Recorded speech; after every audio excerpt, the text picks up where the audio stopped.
कभी profit percent दिया होता है COGS पे, कभी दिया होता है सेल्स पे, और कंफ्यूजन ही होता रहता है कैसे कैलकुलेट करें।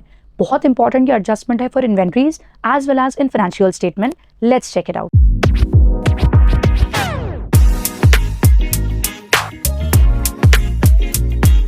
सबसे पहले you need to understand the relation between cost, profit and sales.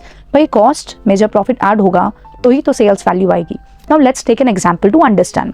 अपने पास क्वेश्चन है प्रॉफिट इज 20% ऑफ सेल्स और COGS है 5 lakh. How to do it? हम लिखेंगे सबसे पहले COGS, फिर उसमें लिखेंगे ऐड होगा प्रॉफिट, और फिर हम पहुंचते हैं सेल्स पर। अब आपको क्वेश्चन में गौर से देखना है कि जो ये परसेंटेज दिया है ये किस पर दिया है।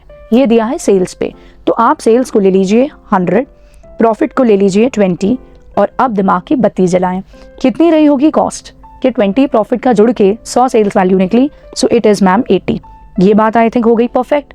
अब क्या करना है, ये जो 80 है 80% ये दर्शा रहा है 5 lakh which is your cost, और हमें निकालना है सेल्स जो कि 100% से रिप्रेजेंट हो रही है। सो 100% बराबर होगा 5 lakh into 100 divided by 80। Maths का बेसिक यूनिटरी मेथड मैंने यहाँ लगाया है। ऐसे करके जो वैल्यू आएगी वो बन जाएगी तुम्हारी सेल्स वैल्यू। इसको वापस से एक बार देख लेना, परफेक्ट हो जाओगे।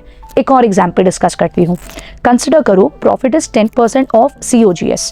सबसे पहले सिंपल काम ऐसे लिख लो, COGS प्लस प्रॉफिट, और कहाँ पहुंचेंगे हम? सेल्स पर। और अब ये देखो कि जो ये परसेंट दिया है ये किस पे दिया है, तो ये दिया है COGS। तो आप COGS को इस बार लेने वाले हैं 100, जिसपे वो परसेंट दिया हो उसको 100 ले लेते हैं। प्रॉफिट ले दो आप 10।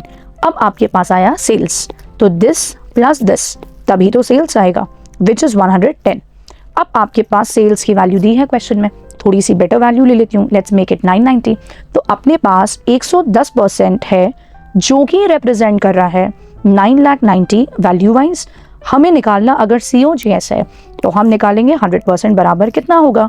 So what you will simply do, 990 into 100 divided by 110।